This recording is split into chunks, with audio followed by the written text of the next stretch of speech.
다리 갖고 올 거 그랬네. 사진 찍으실 거. 그냥 하면 되나요?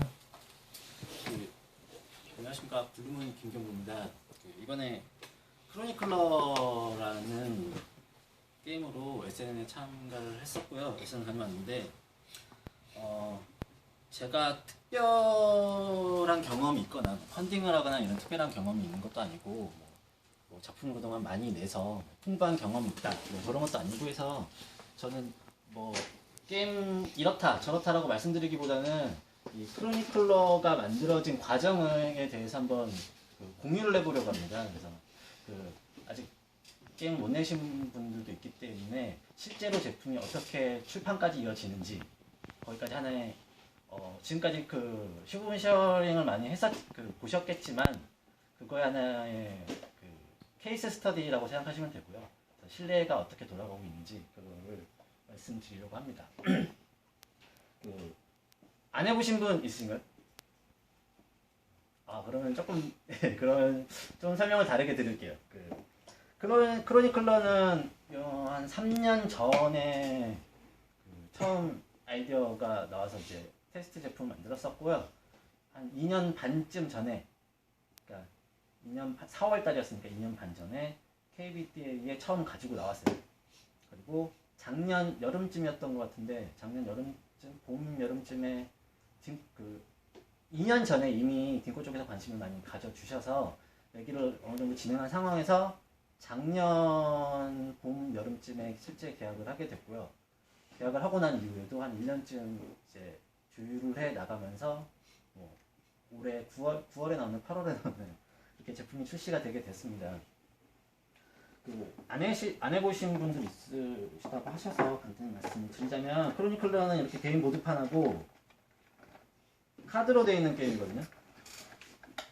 카드로 되어 있는 게임인데, 실제로 맨 처음 개발되었을 때 이 게임은 카드로만 카드 54장으로 되어 있는 단순한 추상 전략 게임이었어요. 아무런 테마가 입혀지지 않은. 단순히 내 앞에 있으면 2점, 남 앞에 있으면 1점. 그래서 1부터 9까지 달려나간다. 그래서 맨 처음 9 카드를 내려오는 사람이 이긴다라는 컨셉의 게임이었을 뿐이었는데, 이제 테스트를 하는 과정에서 KBDA 쪽은 아니었는데 다른 모임에서 테스트하던 과정에서 어떤 한 분이 이 게임은 굉장히 문명 게임스럽다. 문명 게임으로 만들어보면 어떻게 했느냐라는 아이디어를 듣고 이거는 문명 게임으로 만들면 되겠다 라고 생각을 해서 테마를 입혔고, 테마를 입힘으로써 시스템이 이제 개선되고 이제 첨가가 되어 갔던 거죠. 그래서 나온 시스템이 뭐였냐면요. 원래는 단순히 해보신 분들은 아시겠지만 이쪽 부분에 테크가 나가게 돼요. 테크가 개발이 되는데 이쪽 부분에는 건축물이 만들어지거든요.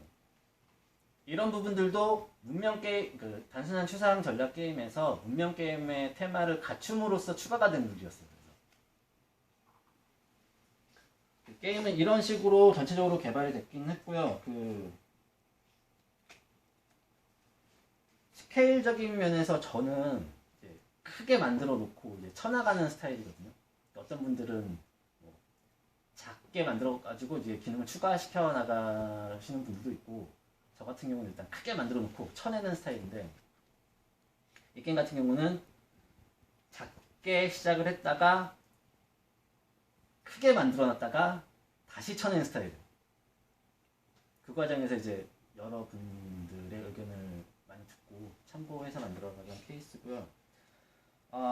그 과정에서 딩코 쪽에서 많이 도와주신 분들, 도와주신 내용들이 있어요. 원래는 제가 추상전략 게임에서 문명 테마를 입혔을 때 이미 전쟁이라든지 이런 룰이라든지가 있었고, 심지어는 여기 포함되어 있지 않은 확장 부분도 있었어요. 인물 부분도 있었고 굉장히 큰 게임이었는데, 딩코 쪽에서 맨 처음 관심을 가져주면서 이 게임은 좀 간단하게 나가자라는 의견을 주셨어요. 그래서 다 쳐내고 전쟁 부분을 빼고, 지금 해보신 분들은 알겠지만 버전이 2개가 있잖아요. 이 2개가 들어가 있는데 간단한 버전으로만 출시를 하자라고 얘기가 되어 있었죠. 근데 패치 스토리도 좀 잘 되고 그러다 보니까 조금 더 욕심이 생기셨나 봐요. 여기까지는 해도 괜찮겠다라고 생각하셨을 수도 있고 어떻게 보면 제가 좀 패치 스토리에 가장 큰 수혜자 중에 한 명인데 그래서 이제 그러면은 두 개 룰을 다 가지고 가자. 그래서 거기까지만 얘기가 되어 있었는데요. 그때만 해도 조금 난관이 있었어요. 이 게임이 카드가 90장짜리 카드 게임, 이거는 개발하실 때 좀 참고를 하셔야 될 것 같은데 카드가 90장짜리 게임인데 일러가 30장이 넘어가요.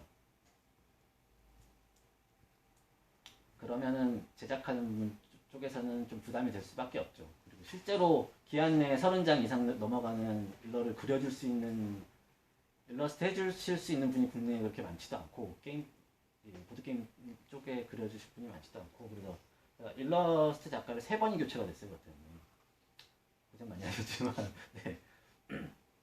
그래서 여러 가지 난관이 있었는데 그러다 보니까 조금 단가가 안 맞는 경우가 생긴 거죠. 이 게임 90장짜리들은 보통 이 정도 케이스 들어가는 게 맞다고 생각을 하는데 이게 좀 수입이 많이 된 게임인데 뭐 이런 게임이면 뭐 한 15,000원, 20,000원 이런 단가로 나오겠죠. 이 단가로는 나오기가 좀 힘든 상황이 됐었어요. 그때 아이디어가 들어갔던 게 개인 보드판이었거든요. 개인 보드판이 추가되면서 박스가 커지고 박스가 커지면서 이게 게임의 가격이 높아지고 그러면서 출판이 가능하게 된 케이스거든요. 원래는 이것도 없었다는 거죠. 뭐 이 크로니클러가 다시 다음 판이 나오게 되는데 그건 오히려 이거보다 더 박스가 커지거든요.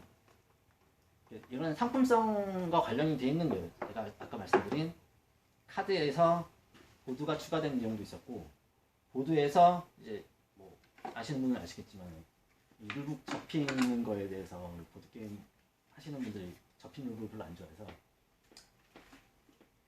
박스가 커지면 가격은 어떻게 되나요? 올라가나요? 비슷하게 될 거야. 아무튼 뭐 퍼블리셔가 이게 단가가 맞아서 퍼블리싱이 가능한 게임인가 아닌가 그 게임을 결정하는데 좀 도움이 많이 됐어요. 이거 만드시면서 물론 게임은 디자이너가 만드는데 이 출판이 되는 과정에서 그 위험 부담은 퍼블리셔가 하거든요. 그래서 퍼블리셔가 출판이 가능한 게임인가를 좀 생각하셔야 될 부분 때가 있어요. 내가 단순히 게임이 재밌어서 낼 수 있다 라고 생각하시면은 펀딩을 본인이 직접 하시거나 아니면 뭐 그것도 힘들다 하면은 뭐 기계 프린트 앤 플레이 방식으로 올리시던가 뭐 이런 방식으로 진행할 수 있겠지만 그게 아니고 내가 퍼블리셔를 통해서 출판을 한다고 하면 퍼블리셔의 의견을 많이 좀 받아들일 수밖에 없거든요.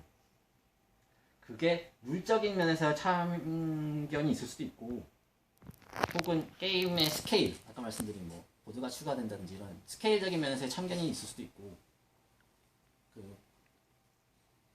단순히 크로니클러 얘기기만 크로니클러에 한정된 얘기긴 한데 좀 그런 면에서는 좀 참조를 하시면서 디자인을 했으면 좋겠고요.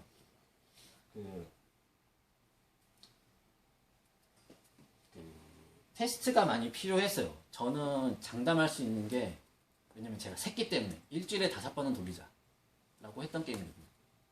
매주 3년 개발했다고 했죠. 몇 번 했겠습니까? 진짜 많이 했어요. 테스트. 물론 아직도 부족한 부분이 많지만 진짜 많이 테스트한 게임이었고 사실 KBD에 나와서 테스트하는 거는 일종의 뭐 알파 테스트 정도라고 생각을 하거든요. 혹은 뭐 베타 테스트일 수도 있고 이런 좀 내부적인 의견을 많이 받고 저 같은 경우는 비콘의 도움을 많이 받았어요. 진짜 대중한테 공개되는 비콘 그때 반응 그리고 비콘 때는 조금 더 어린 학생들한테 도전해 보실 필요가 있거든요.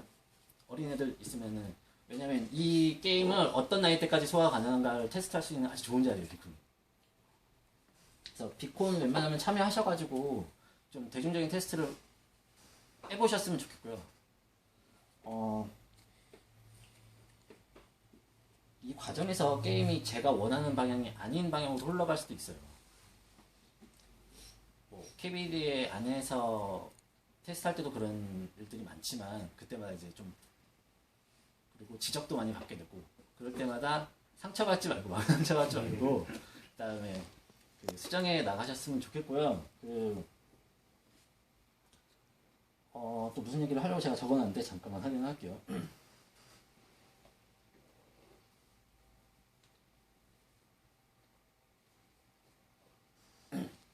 아, 네.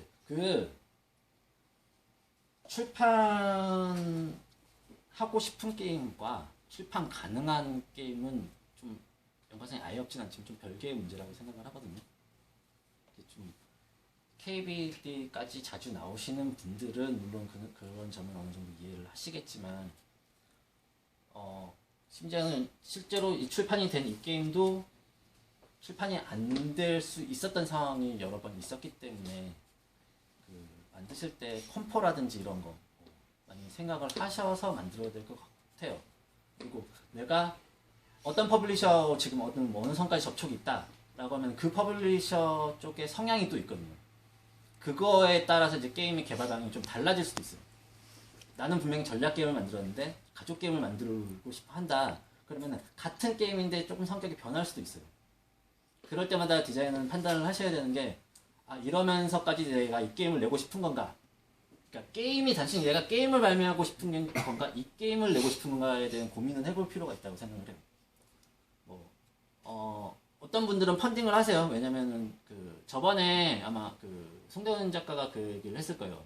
자기가 펀딩을 한 이유 중에 하나는 좀 퍼블리셔 입김을 좀 덜 수 있기 때문에, 자기가 원하는 대로 게임을 만들 수 있기 때문에. 물론 그거에 대한 위험 부담은 본인이 해야 돼요. 진짜 제작자 입장에서 제작을 했기 때문에. 하지만 우리는이 아니죠. 저 같은 경우는 직장을 다니고 있습니다. 직장을 다니고 있고 시간을 내기가 쉽지 않거든요. 낮이나 주말이나 다 이제 시간 내기가 쉽지 않기 때문에 퍼블리셔한테 위임을 한 거죠. 어떻게 보면 위임을 했다고 할 수 있는 거죠. 그러니까 퍼블리셔가 일러스트레이터도 연결시켜주고, 그다음에 공장도 연결시켜준 거고, 그다음에 뭐 유통까지 다 연결시켜줬다고 생각하시는 게 좋을 것 같아요.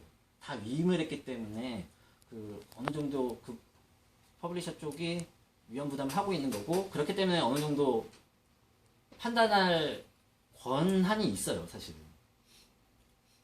그렇기 때문에 디자이너분들이 개발 단계에서 조금 충돌이 있거나 의견이 좀 대립이 있거나 이럴 때마다 양쪽 다 양보를 해야 되겠지만, 이게 출판이 목적이니까, 일단 출판이 목적이니까 그런 어느 정도 의견은 서로 공유를 해야 된다고 생각을 하고, 저는 긴코 같은 경우는 많이 의견을 받아주셨어요. 그래서 제가 얘기하는 건 거의 다 해주셨고, 그다음에 제가 시간을 미처 다 내지 못해서 진행하지 못했던 부분도 다 진행해 주셨기 때문에 가능한 거였고, 사실 뭐 다른 퍼블리셔라든지 이런 데서 관심을 가져주셨으면 좋았겠는데, 이거 맨 처음에 계약할 때는 그런 게 없었고, 맨 처음에 같이 해보자 라고 해주셨기 때문에 제가 믿고 같이 갔던 거고, 제가 이걸 두고 SN을 다녀왔는데 사실 디자이너 입장으로서 갔다 온 건 아니었고요. 단순한 관광객의 입장에서 갔다 온 거였는데,